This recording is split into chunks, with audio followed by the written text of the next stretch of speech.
Welcome to Ask Dr. Change. I'm Dr. Linda Ackerman Anderson. I'm happy to have you join me today to explore how to seriously up-level your leadership and consulting to transformational changes, all through conscious change leadership. Today's episode is about clarifying your role and your style for change consultants and coaches. It comes from a really interesting question from Eminal Bernabo, who's an agile coach from Switzerland. Here is Eminal's question. As a coach, I always try to bring people to their own ideas.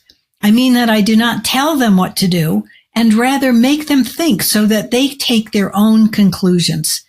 However, what I often see is that many people have very low knowledge, especially when it comes to organizational structures and culture. So how can I bring people closer to the change they need when these people do not know much about the topic, and achieve this without biasing them with my own ideas? I talked with Eminal about the question. I wanted to explore a little bit more about what was underneath it. And what came out of that was, I think, a fascinating topic for us to talk about today. That's not as much about the content of how to achieve results from change, but how we go about influencing the people who actually are making the change, planning, designing, and implementing it. Because Eminal is in a coach position to be able to support those people to do the right thing for their projects. So it's more about how we interface with people. No matter what your role, coach, consultant, and I'll go into a little bit more about each of those, our whole purpose, a whole context, is helping people see what they don't already see. That's the key to being a successful influencer of leaders and project teams and project managers, change managers who are supporting projects to be successful. Now, if you're a coach, there are many, many approaches to coaching. So a number of us, myself included, have gone through a coaching training and learned a specific protocol, specific ways in which it's quote unquote best to be the best kind of coach possible. So that's classic coaching, supporting leaders to address, or people to address, their mindset, their emotional reactions, their relationships, their interactions with others, how they show up. All of that is classic executive or leadership coaching. What I want to say about coaching, and clearly which is evident in Eminal's question, one size does not fit all. So when the people you're supporting don't know how to think through, how to come up with their own solutions, what's the best way of influencing them? So I want to reference, kind of as an analogy, those of you that are familiar with situational leadership. Paul Hershey and Ken Blanchard supported the execution of and demonstration of situational leadership, which is all about tailor your work, your style, your influence to the level of maturity of the people that you're working with. This is exactly true of coaching and consulting, but we're focusing first on coaching. So if your people don't have enough content to reveal what they think is best around a change effort, then standard coaching without offering any content, it actually doesn't support them to be successful. Let me shift then to consulting, if you consider yourself a consultant. There are 4 different styles of consulting in relation to change that I want to address. And so for you to be able to identify as a consultant, which of these categories do you fit in? The first is a content expert. I know about structure. I know about technology. I know about culture. I know about business process. I know about supply chain, whatever it is. We often invite in either inside the organization expert, subject matter experts, or external consultants who come in to give the answer. That is the content expert. That's very different than what Eminal is talking about in his question. The second type of consultant is a facilitator, much more of what Eminal is talking about. That is about asking questions, guiding the conversation so people can discover the best way of moving forward or seeing what they don't already see. The third style of consulting is what I call being a pair of hands. So that you're on the team, you're asked to develop a communication strategy, a training strategy, do a specific piece of planning work or research. That's being a pair of hands, and you're still a consultant, but it's actually getting into the weeds of doing the project work. The last type of consultant I want to talk about is being a strategic advisor. This is how we identify ourselves. So we're adding and offering both options as well as how to think through these options to see what is best for the client.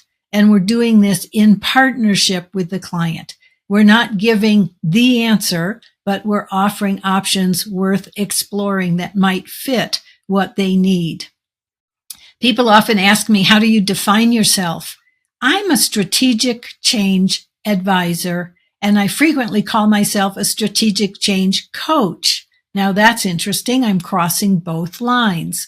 So what I do in my strategic change coaching position is that I'm working with leaders or other consultants who are working on supporting their clients to be successful on a change project.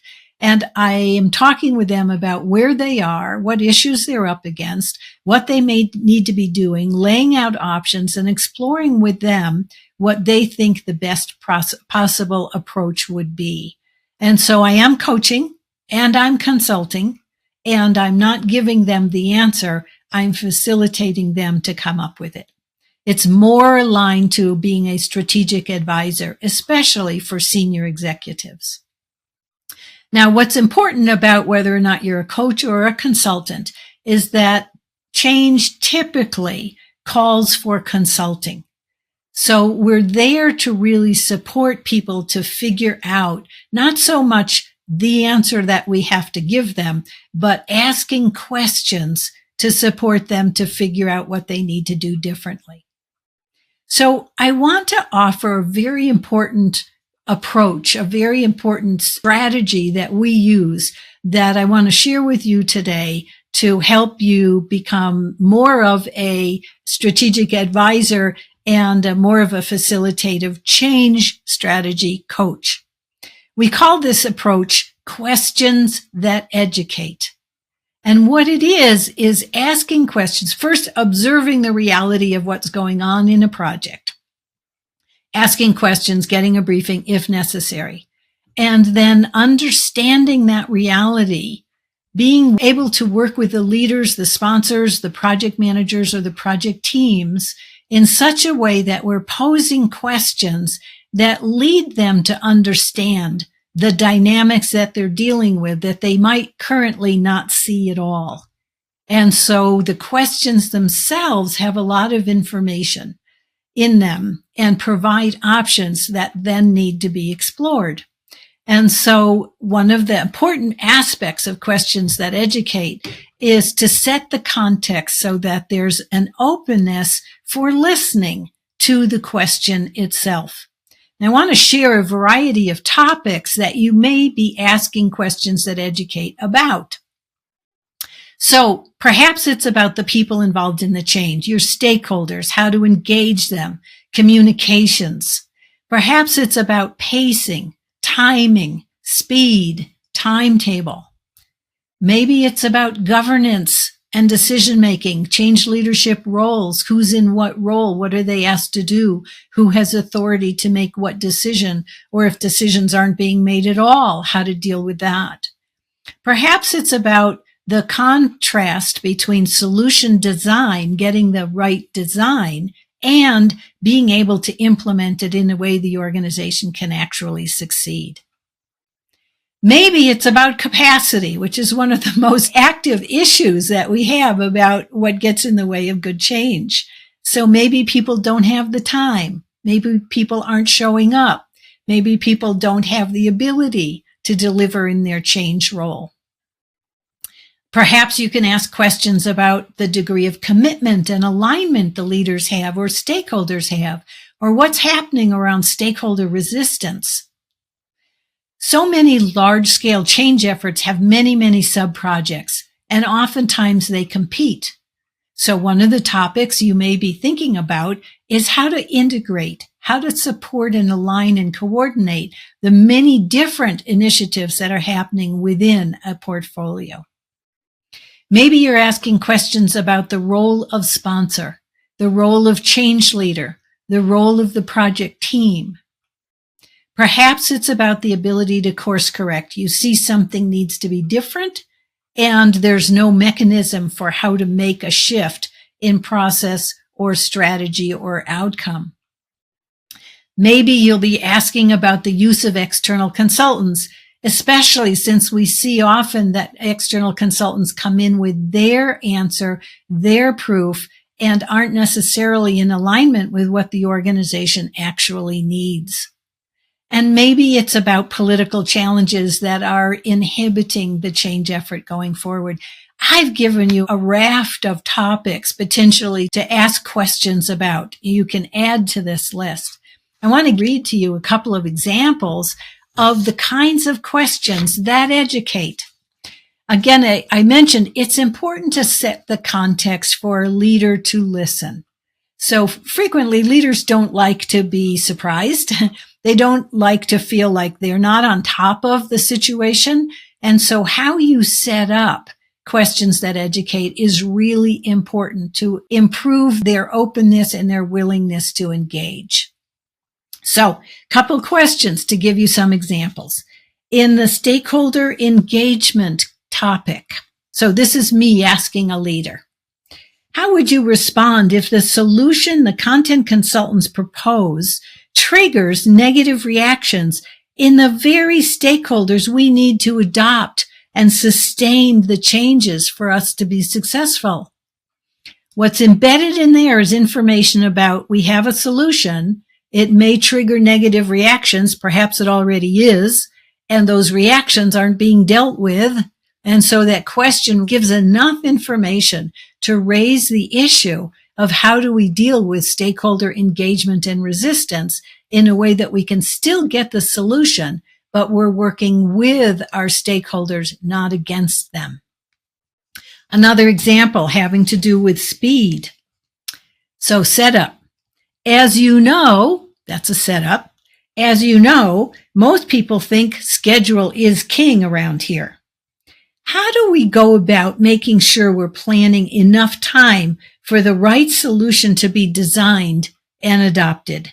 How can we influence how the timetable is determined in the first place so that it's realistic to what the change really requires?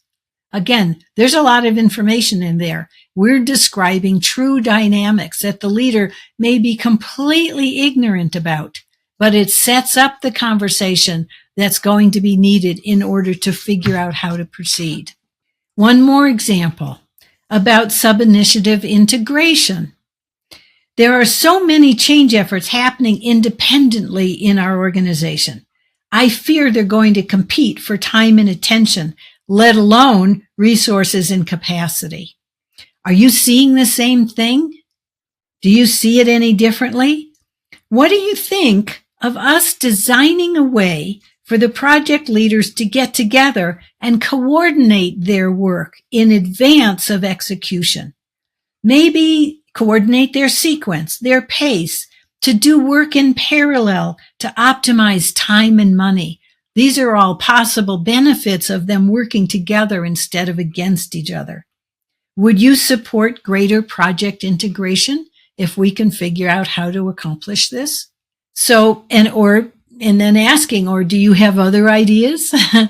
So these are all examples of asking questions about a topic area that provides enough information for the leader to see the real issue that's going on and then be willing to explore it and come up with strategies to address it or minimize it.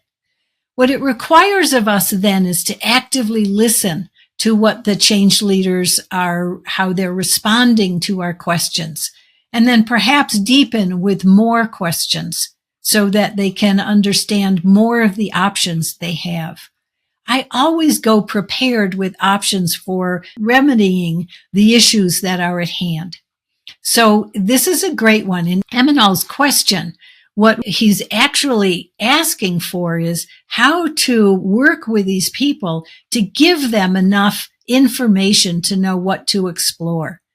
And his concern about bias, if it's done constructively, if it's done with open-ended, these are possibilities, let's explore the pros and cons of each, then he's becoming less of a pure coach and more of a change strategy consultant.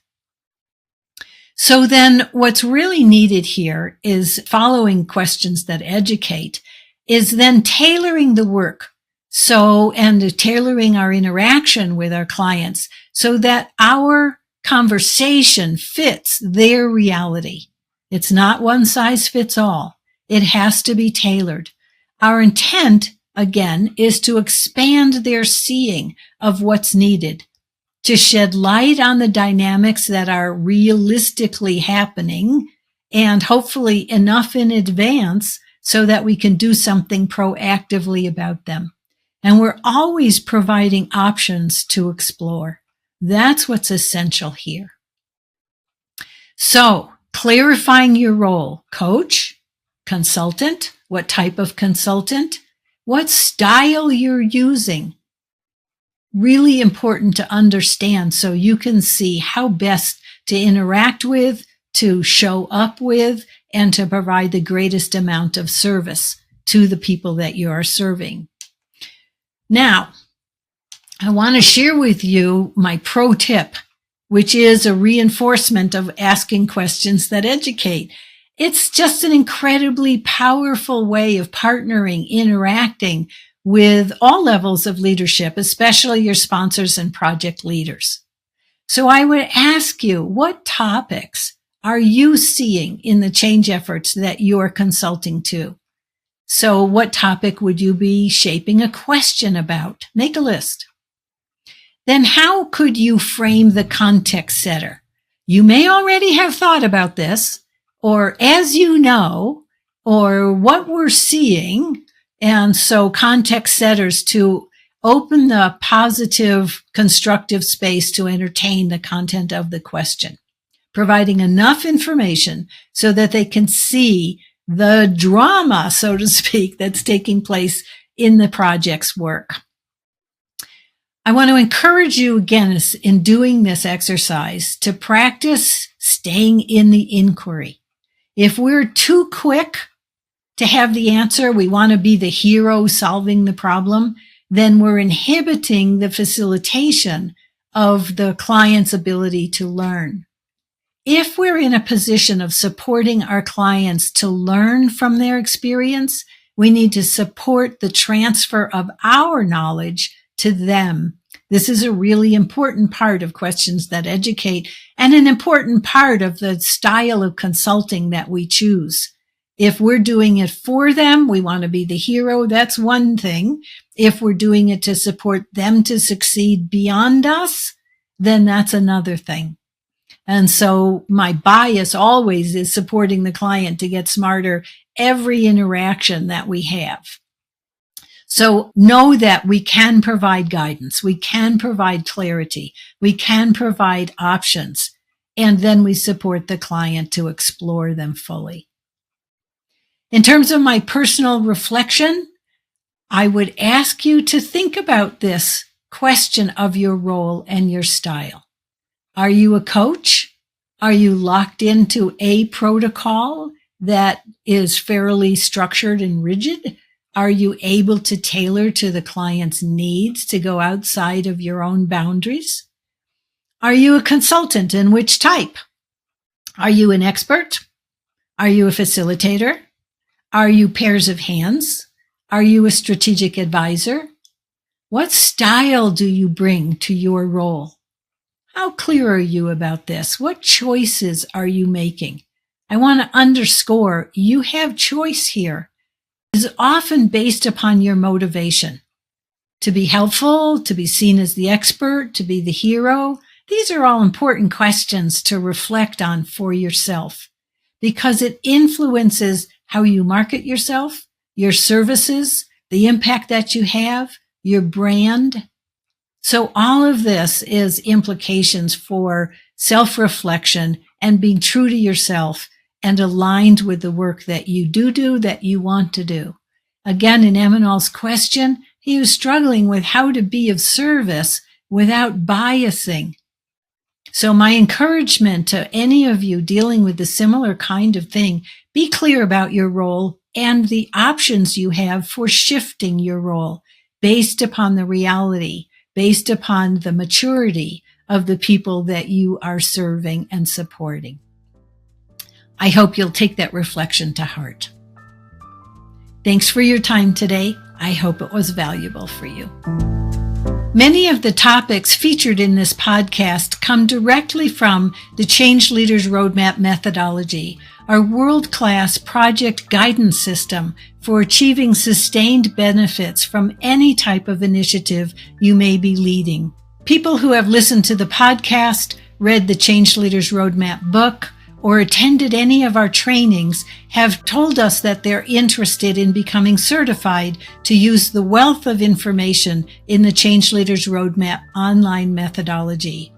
The roadmap itself is 9 phases, 19 activities, 75 tasks, and every task has articles, guidance, tools, application worksheets, and a wealth of information to support the success of your projects at that point in the process. For those of you interested in certification, we're happy to announce we're going to be offering a Change Leaders Roadmap certification program. Prerequisite to that program is Leading Transformational Change, our online runway into conscious change leadership. For those of you interested in learning more about the certification program, please go to beingfirst.com/CLRM. I hope you'll look into it. Thanks for spending some time with me today. I hope you gained some valuable insights for your work. Please send me your questions and challenges by going to askdrchange.com.